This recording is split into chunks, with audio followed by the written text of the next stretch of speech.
We interrupt your regularly scheduled program to bring you another episode of We Can Help with Dave and Woody, already in progress. You're telling me you ran 2 miles today? Well, maybe I exaggerated slightly. Just slightly. Did you run? There was no running involved, and miles is not part of the equation. You can't measure that distance with I think it miles. was visibility, so that I can see. Okay. Speaking of fabrications, did you hear about the snowstorm in Pennsylvania? Not College Station. Where is that? That's in Texas. Yeah, what is that? Oh, now you got me screwed up. You go with it, and I'll look it up. So I think what he's alluding to is the recent news at Penn State.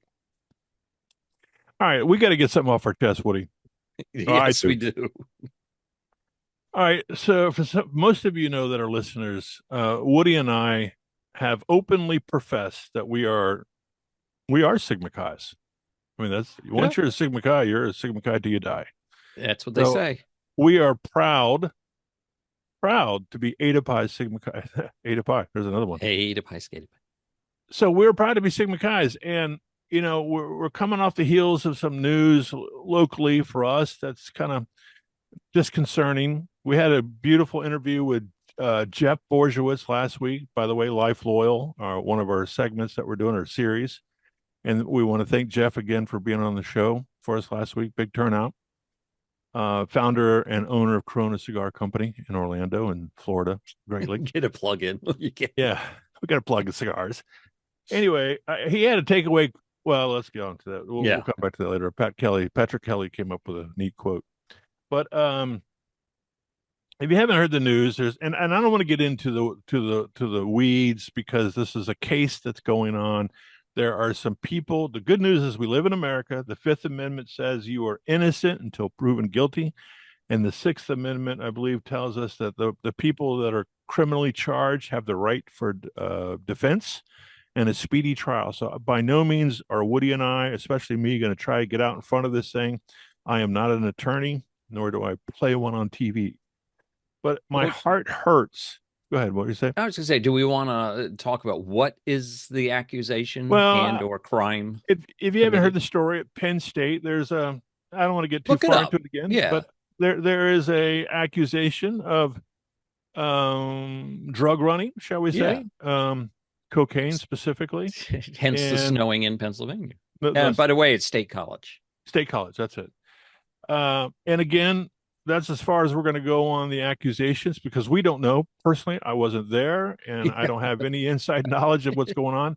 And the last thing I want to do is quell or queer the case for the defendants and or for the fraternity. But I do want to say something that I think we can talk at a 10,000-foot level. Again, Woody and I profess to be Sigma Chi's boldly and proudly. Yeah. And just as we spoke about last week, the relationships that we had within the chapter as actives helped shape us as grown men in some form or fashion. Of course, our parenting was involved in that. Our relationships that we grew older as young men and professionals, and then, of course, with our spouses who shaped us. Believe it or not, we men are shaped by our spouses. Those are very important parts of our relationships and growing as mature adults. But I'm heartbroken, first of all, that this great organization that we love near and dear to our heart has yet again been tarnished. The stain of dishonor by a few, not the many. By a few has affected the greater chapter at large. And so here's my theory, and I want to be very quick and to the point with this. I just want to make sure it's clear that Woody and I profess against any wrongdoing that's been going on in any chapter, and any of this stuff none of this stuff happened with us. No, we did stupid stuff. I'm not going to lie to you. When we were young men that did silly stuff, and thankfully we didn't have social media at the time. But I don't remember any of us, putting the chapter at jeopardy, or Sigma Chi for that matter at jeopardy. Yeah, Sigma Chi national or international at jeopardy. Right. So I don't want to make this profession that somehow we're saints and angels, because we weren't. We were just normal, young men that were doing silly things. But here's my gripe. I think just like in many organizations that get to be sizable events, Sigma Chi, for example, has 244, approximately 244 active chapters, give or take, depending on what day you're on, and 152 alumni chapters. And when you start getting to be that big of an organization, it's difficult and challenging to administer the rights and administer the ideals and the thinkings and the beliefs of your organization across all members. And you're always going to have people that screw things up. Yeah. But we have two documents that I know as a pledge and a brother that we lean on as Sigma Chi's. Now, and there's some other things that I don't want to get into tonight as far as what the chapter, the fraternity may represent, the significance of the White Cross and the chains of all those things, of bonds of friendship and relationships. We're not going to get into that, but there's two documents. One is the Sigma Chi Creed, by the way, who was written by a named George Ada. He says Addy or Ada.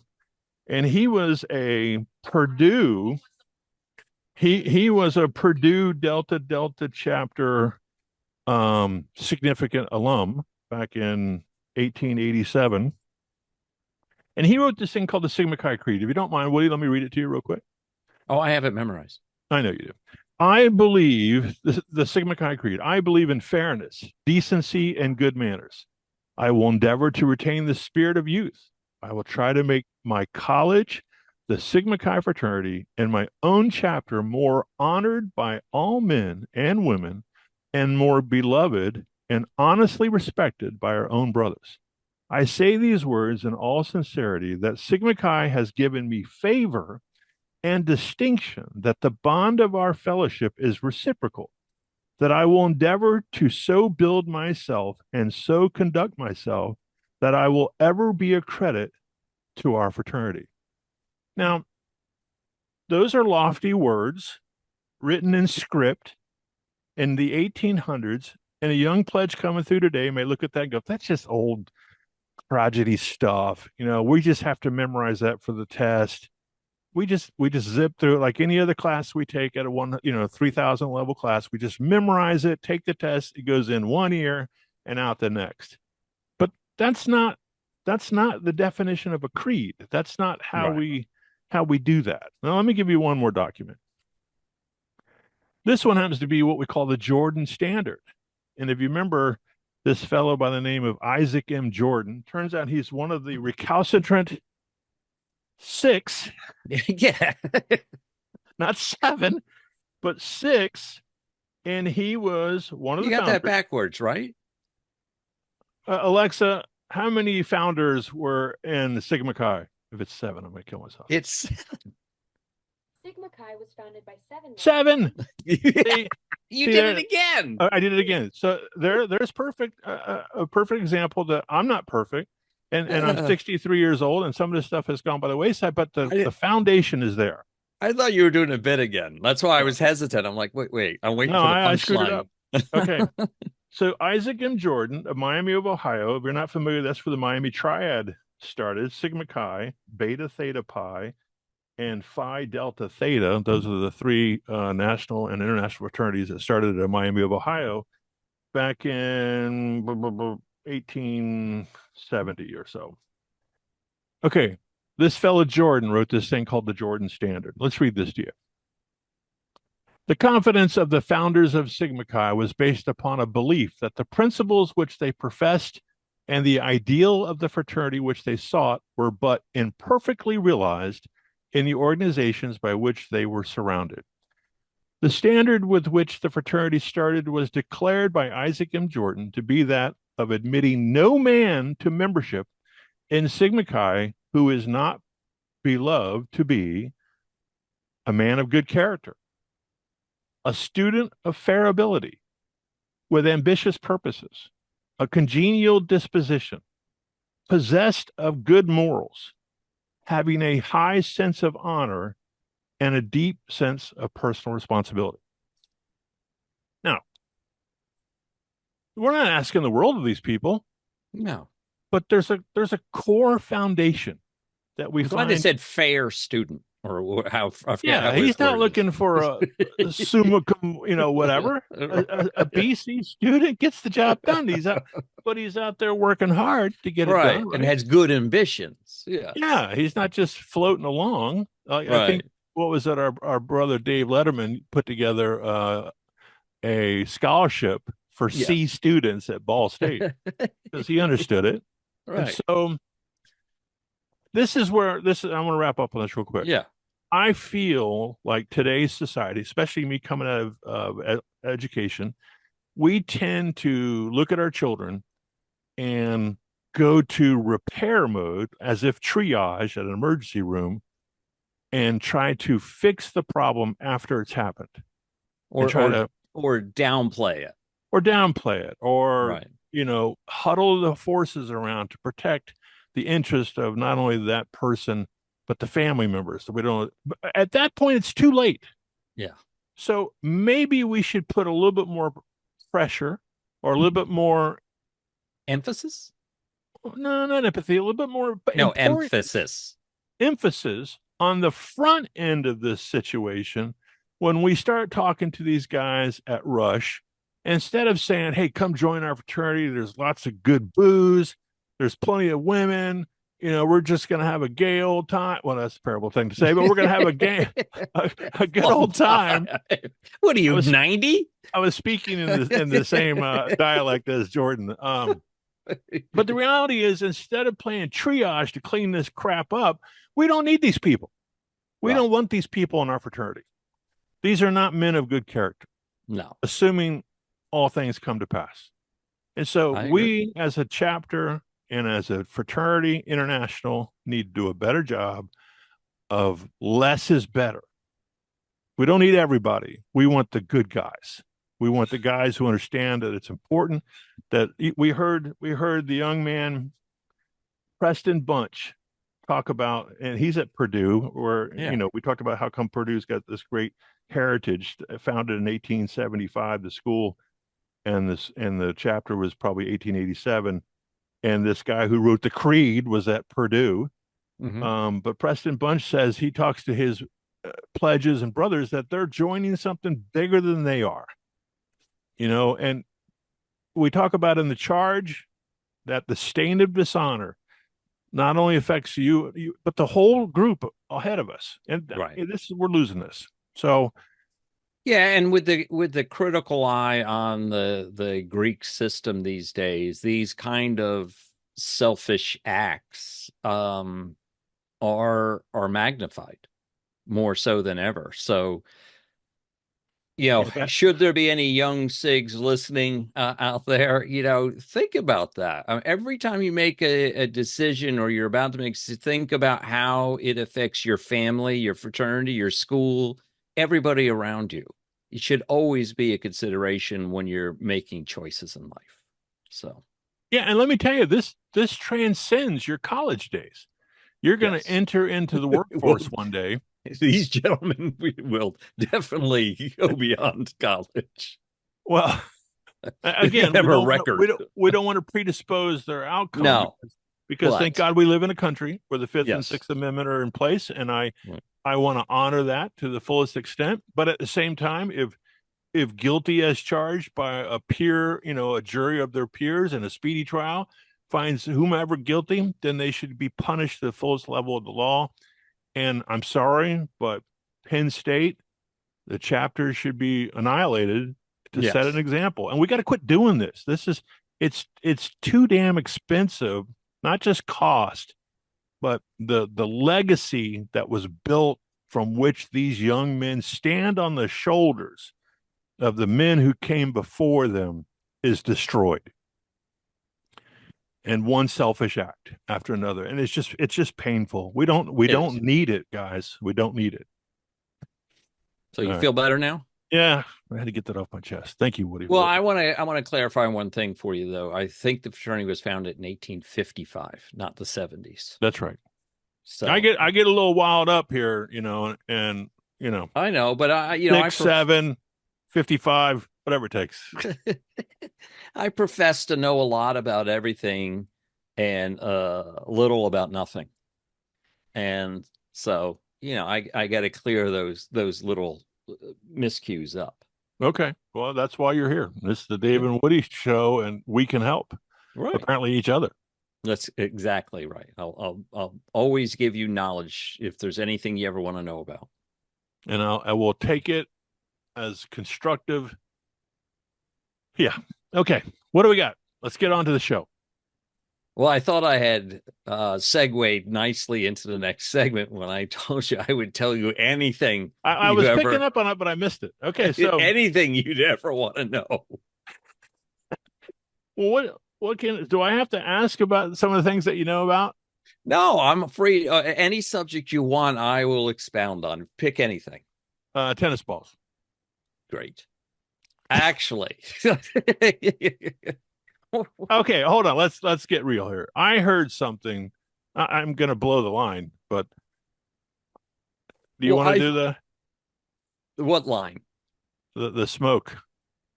Oh no, that's after. Okay. That's after. Obviously, you don't listen to me in our no, I do. I'm 30-second. I'm jacked up. I'm jacked up about this thing. Our 30-second pre-show. You spoon feed me on the pre-show stuff, and I'll react. Go. So you want to know something about tennis balls? Oh yeah, that's right. Tennis balls. Yeah. Do you know why they're yellow? So I do know something about them. I mean, other than they're spherical and bounce. I always thought that you play on a green court and the out of bounds lines are white. So there had to be some sort of a contrast to it. But what's the story? Well, there is some truth to your theory. However, the early tennis balls were white. And it wasn't until David Attenborough, what is he? He's the British nationalist, and he was also a broadcaster on BBC. And, hence Wimbledon. Good friends with Stan Smith. Wasn't he? Stan Smith? Stan Smith. Yeah. The Adidas shoe, Stan Smith. The tennis player, Stan Smith. I have no idea what you're talking about. Alexa, who was Stan Smith? About 3,000 people. Stan Smith is an American former professional tennis player who reached world number 1, won the 1971 U.S. Open and 1972 Wimbledon singles title. All right, Alexa, stop. Alexa, volume 9. Go ahead. How do you pull this name out of your head? I can't. I used to sell shoes when I was in college, and Stan Smith was a line. Oh, Adidas makes it. It's actually very popular now. It's had a certain resurgence, and all the Brazilians loved it. They were like, Stan Smith, you got Stan Smith? Oh, I did not know. I mean, Stan Smith is such a normal name. Thank you for helping me, Dave, with knowledge I didn't have. You can add that to your tennis ball repertoire. All right, lay it on me. What's the deal? So anyhow, so in 1967, let me see, he was working for the BBC, and that was the first year that the Wimbledon was broadcast on television. And he remarked while watching the championships in color for the first time, he suggested that tournaments improve visibility of the ball by changing it from white to yellow. So it was David Attenborough's suggestion. They don't say he didn't petition the International Tennis Federation to change it, and they did not change it to yellow as a standard until 1972 is when the International Tennis Federation made the balls yellow. And in fact, Wimbledon didn't even follow suit until 1986. Well, they play on clay courts. So no, they don't. Grass. That's the French Open. The French. Yeah. Figures the French would have white balls and yellow balls. What do they use to dye the balls yellow in the old days? Dead canaries? I don't know. Do you know urine? I don't know. What do you know? Fake color urine. I can't profess to know everything, but I mean, the fact that I came off the hip with some tennis ball. Okay. Criteria. Well, I thought for a minute there you were blowing smoke up my Oh, did I mess that up? Yeah. You're supposed to compliment me. Oh, yeah, that's outstanding information. Thank you. I know you're just blowing smoke up my ass, though. I don't know how to get out of that. we're not going to let you wind up before Yeah, I can't do this again. I'm going to have to go at the end because I get too jacked up. So funny you mentioned that. Yeah. Did you know? No, that, I didn't know. Okay, well, let's talk about it. Did you know that blowing the phrase "blow smoke up your arse"? Blowing smoke up someone's arse. Someone's. What do you think that means? Well, I thought it was, in my usage of that, it's when someone's giving you false flattery, like saying you're great, and you're just. Some people paraphrase it with sunshine. Some people say blowing sunshine, but I think the origins were blowing smoke up someone's arse. Yeah, sunshine is probably the pseudo politically correct way of doing it, so you don't get everybody's up. Well, it turns out it was truly a medical procedure to blow smoke up your ass. You want to ask our expert? No, because I think particularly, wasn't it used to treat drowning victims? Yeah. So the 1700s, there was belief that nicotine was a stimulant, and so in the event that you were a drowning victim, I think, yeah, then they would. The application gets a little squirrely. That's what I'm wondering about. You think drowning, lungs, right? Yeah. But the application was to stick this pipe in the anus of the drowning victim.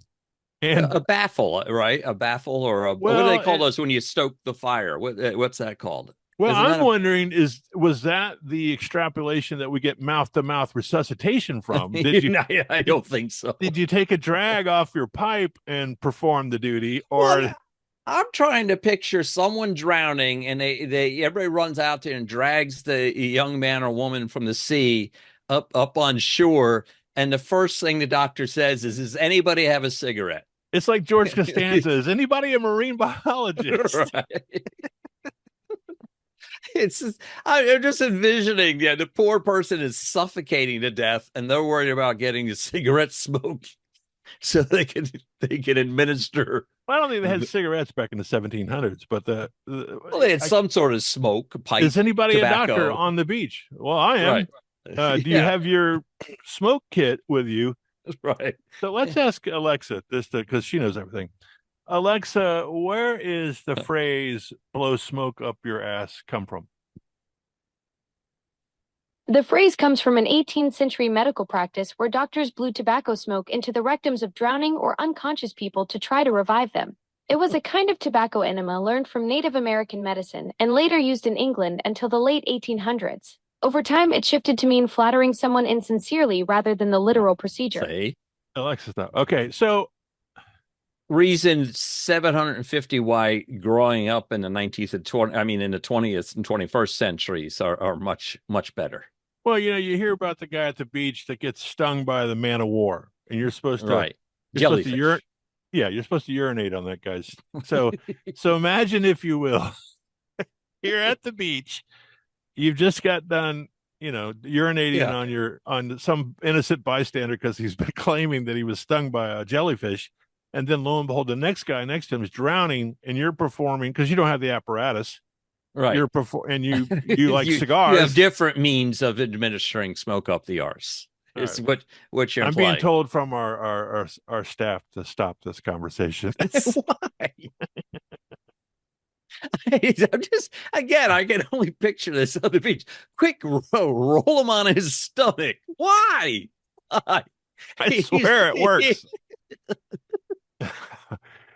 I saw it on YouTube, the video. Yeah. Oh boy, did they have an egg on their face when they found out it didn't work? Think about the last guy that got that treatment. He's like, well, it turns out that doesn't work. Right. All right. Oh boy. Anyhow, it's just incredible to me that the things we believe as true, and but anyhow. So Dave. Yes. Dave, what are you drinking tonight? I just saw it. Oh, well, it's funny you ask. That was a better setup than I did for you. Yeah, by far. So tonight, Well, last couple episodes before we met with Jeff last week, I've been hitting the bullet bourbon. Bullet. And so, Is so that I, how I it's pronounced, though? I thought it was bullet, but it's bullet Okay. bourbon. But I went a different route. I love an old fashioned. This is a perfect old fashioned, and in the theme of easy peasy cocktails. Remember we talked about that? I didn't want Yeah. to have all the craziness going on. Turns out, Old Forester 100 proof, not the bottled and bond, but the 100 proof, is really the bourbon of choice most bartenders use for mixing. Okay. It's reasonably priced. This is probably a $25 bottle of booze. 100 proof, part of the Brown Forman Old Forester line. And they make an old fashioned kit, if you will, a mix. And so I know there's a lot of guys out there that die hard, bartenders, wannabes, and they want to mix every little, Yeah. the bitters and the But that's syrups. why that's the reason I don't make an old fashioned. Because Well, isn't and it like 4 ingredients or something? well, there's bitters, there's simple syrup, and depending, some guys put maple syrup of all things, and you got Ugh. to squeeze a lemon, and this Yeah. one calls Okay. for a lemon and a lime. But this particular recipe is 2 ounces of Old Forester 100 proof, And that's half it. an half an ounce of Old Forester perfect old fashioned syrup. And this syrup features a combination of 3 Old Forester bitters and a base of 2-to-1 Demerara syrup, which is kind of a sugar. The old So days they it's made it all with in one. It's all in the mix, or these are all in separate ingredients. no, well, those are the ingredients that make up the mix, and it Okay. comes in an 8-ounce bottle. You can buy for $14.95 online from their website. It's actually very tasty. In the old fashioned was a sugar cube that you mixed with you put the sugar cube in, and you doused it with your bitters, and you what do you call that when you pummel the sugar cube? You Muddle. muddled it to get it to dissolve, and then you poured your liquor on top of that and your simple syrup, and you mixed it in a chilled glass and stirred it with ice, and then you strain it into a double rocks, which I've got here, with the big ball Yeah. of Where'd you get that? I was going to comment on that. the glass or the ice. The ice. I've got a mold. I started making it again. Okay. All right. He's getting serious about his bourbon drinking. Well, it's summertime, and for the sake of the show, this is part of the research I'm willing to do to make our show a little bit better. That's so nice of you.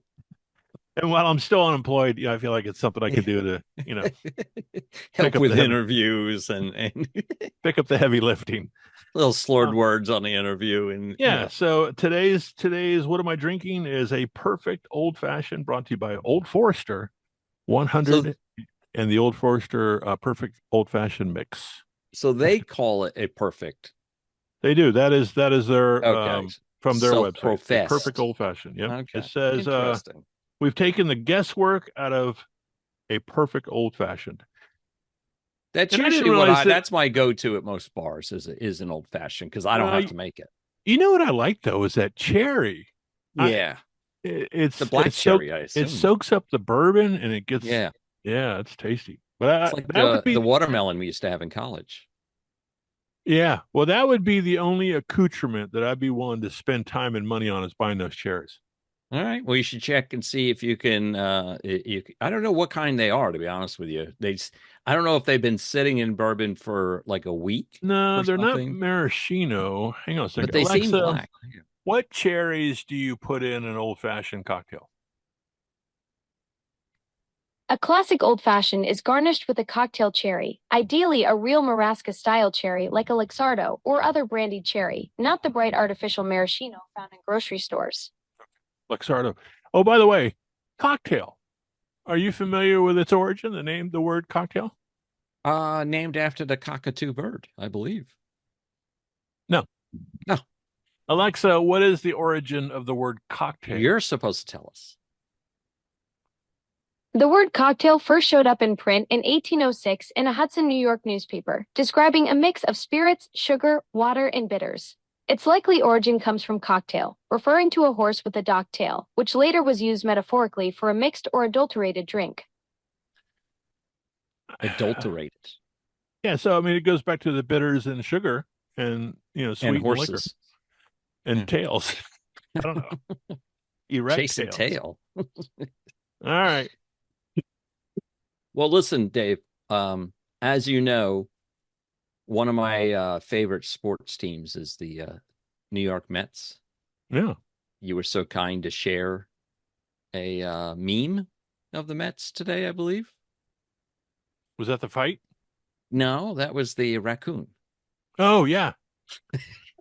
Did you, I wasn't sure what I was looking at first time. I went back and studied it again. I was like, that's pretty clever. Yeah, it is. So if anybody's looking for the video, I guess it's a raccoon that's underneath the stands at the Shea Stadium, and it's reaching through a drain hole and getting peanut shells from the person above that's dropping them. And I can't tell from the video if the person dropping them even sees the raccoon. I don't think he hand. does. I don't think he realizes he's there. It's crazy. But that raccoon has found the sweet spot. Yes. Now it's not Shea anymore. Now I think it's City Field. Now I grew up in the days of Shea, and it was the Beatles played there, for heaven's sakes. It was a very large stadium, but in the days that in my age, my younger preteens and teens, when I would go to Mets games, they were just so horrible that they'd even opened a third deck. It was never open in those days. In fact, someone had gone up there and folded and unfolded the seats in a way that said "Go Mets," and I cool. think that "Go Mets" was up there for at least a decade in the years that I would go to Shea Stadium. And I was actually able to take we were in New York City. I took my wife to Shea Stadium just so she could experience the old timey baseball park and the people and everything associated with it. So, was it one of those they imploded and got rid of, or is I would assume so, because I believe City Field's next to it. Right now I can't remember. Alexa, is the original Shea Stadium still in place, or what happened? The original Shea Stadium was torn down in early 2009 after the Mets moved to Citi Field. The site is now a parking lot for the new ballpark, with plaques marking the old bases. Yeah, I think. Okay, enough. After it was torn down? Alexa, stop. I think I remember seeing footage in the parking lot where home plate is. Okay. And the lines in the field are drawn out. It's pretty cool.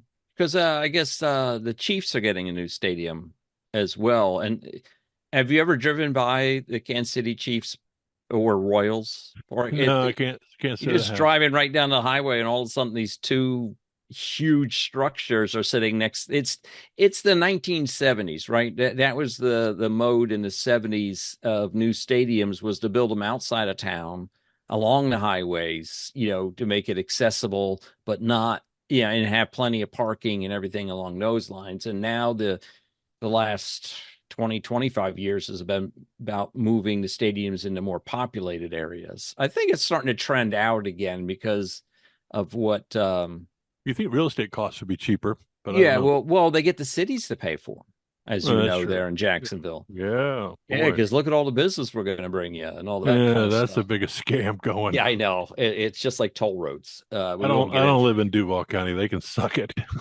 We're not gonna get into toll roads tonight. And my disdain for them.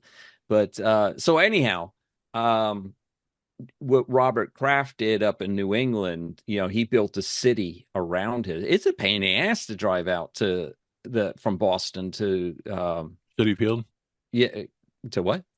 Citi Field? No, that's Boston. I'm sorry. Yeah.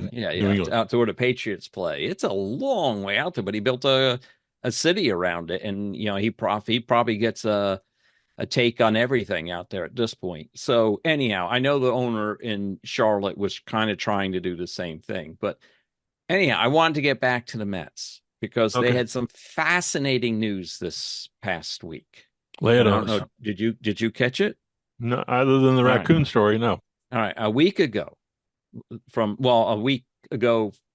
tomorrow, on Friday morning, Cocky, Cosmo, Goldie, Miles, and Mrs. Met entered the Mascot Hall of Fame.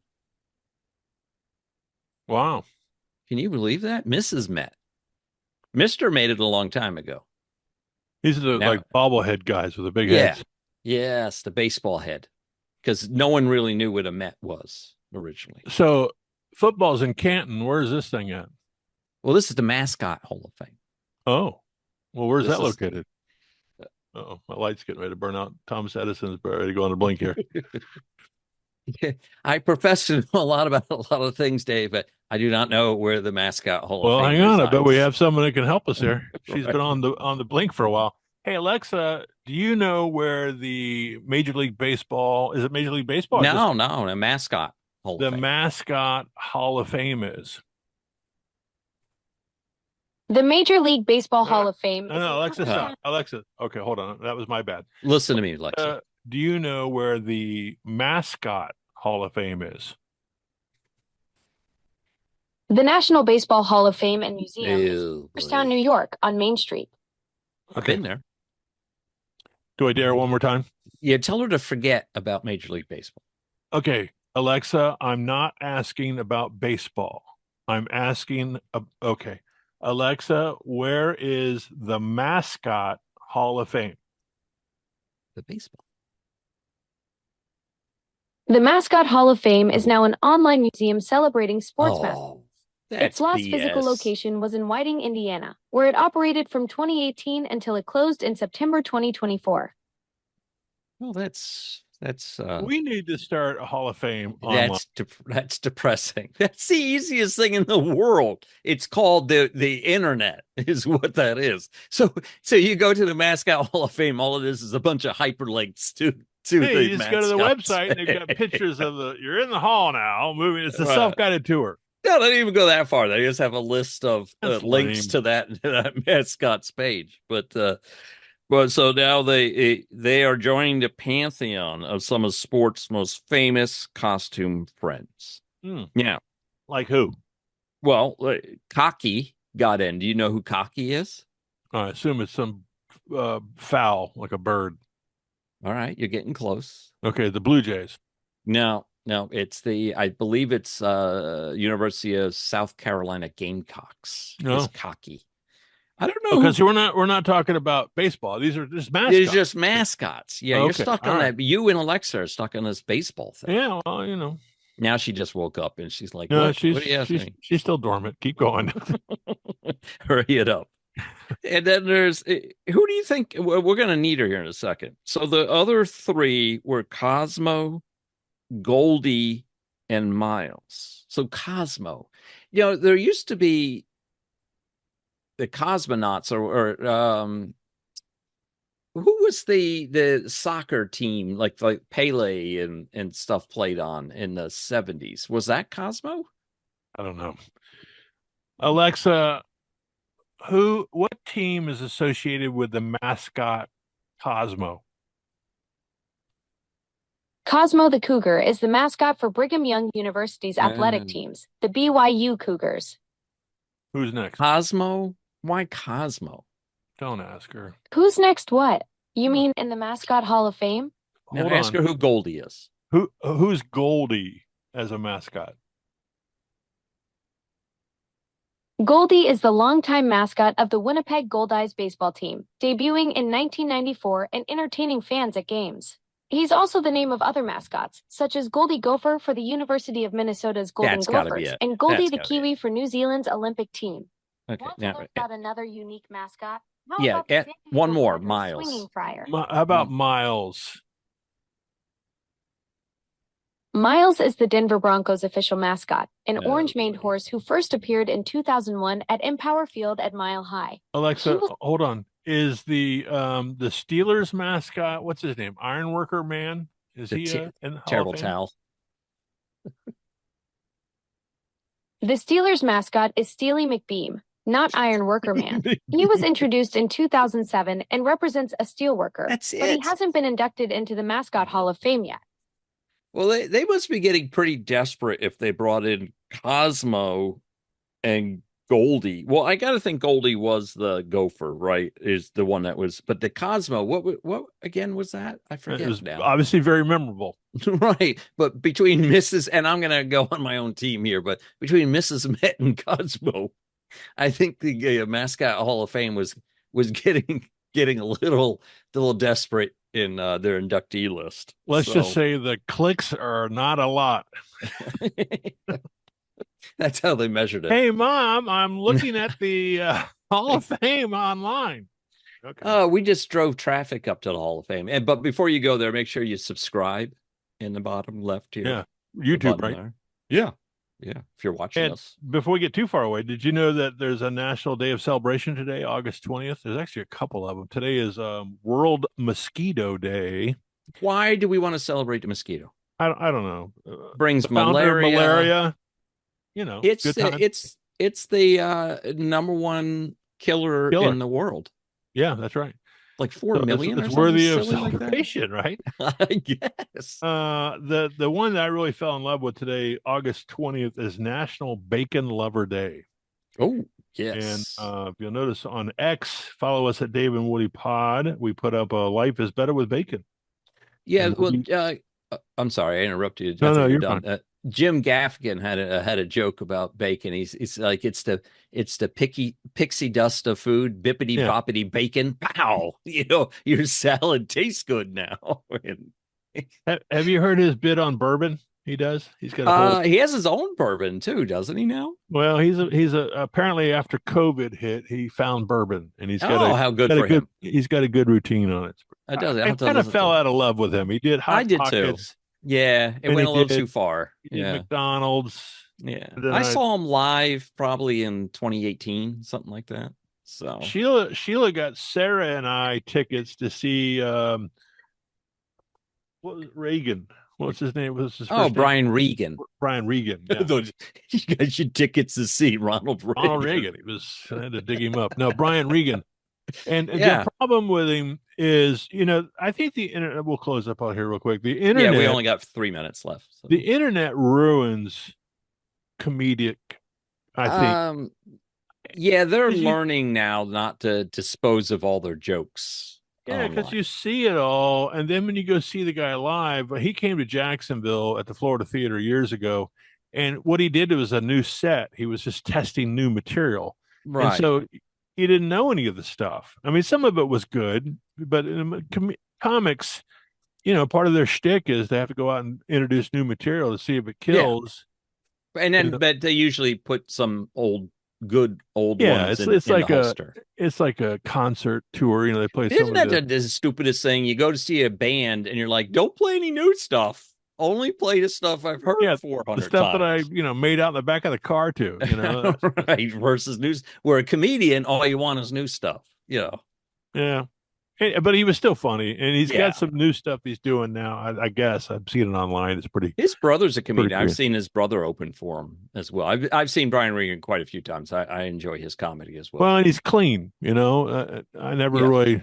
He's maintained his clean approach. Cleanliness.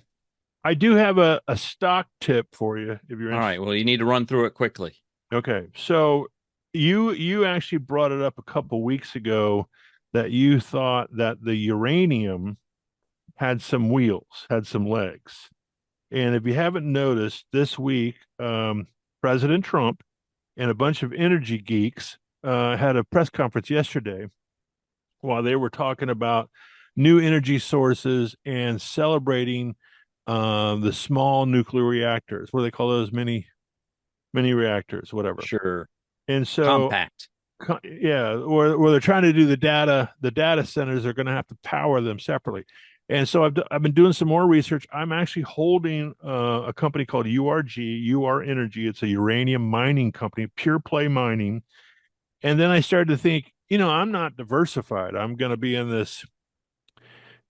If this is truly a sector that we're going to see move, I would love to get into some of the big hitters, not only the mining, but the guys who are building the reactors that are doing the mini reactors. There's a reactor that you can buy and put on your property.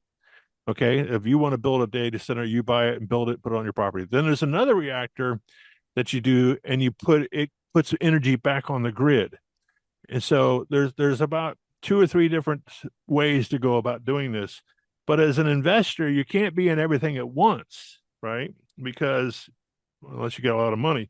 And so I found a exchange traded fund ETF called, and I want to share this with you, called Global X Uranium ETF. And if you're not familiar with an ETF, it is kind of like a mutual fund. Be careful. It is a fund that holds a large portfolio of this sector, for example, and the energy sector. And it doesn't trade like a mutual fund, meaning that it doesn't wait till the end of the close and trade at the value, net asset value. It trades like a stock. And so it's kind of one of those hybrid things. ETFs came out probably 15, 20 years ago or so. But basically, if you're going to buy it, it acts like a stock. And so you don't necessarily want to go in at market. You want to put a limit price on it and buy it for whatever price you wanted to do. But it is holding a bunch of mining, pure play mining for uranium. It's the reactor companies. It's all that stuff that's going to go into that. So if you're thinking about being on the front end of this data center, that might be a well-diversified way to play it versus trying to hold up in 1 or 2 different stocks that you may or may not make good on. So that's my tip of the day. There you go. That's you. Just a tip, Dave. Global X Uranium ETF. Yeah, that's what the leper kids say. That's what the leper said. You can keep the tip. All right. Anyway. Anyhow, let's wrap this up. Yeah. What a great on that show. Low note. Yeah. All right. If you had, like Woody said, please subscribe to us on YouTube and listen to us on Spotify, Spreaker, or wherever you listen to your podcast. As always, we are definitely proud to be Eta Pi Sigma Chi's out of the University of Central Florida, and we will continue to be proud of that until further notice. And we'll see you next time, I guess. And again. Peace out.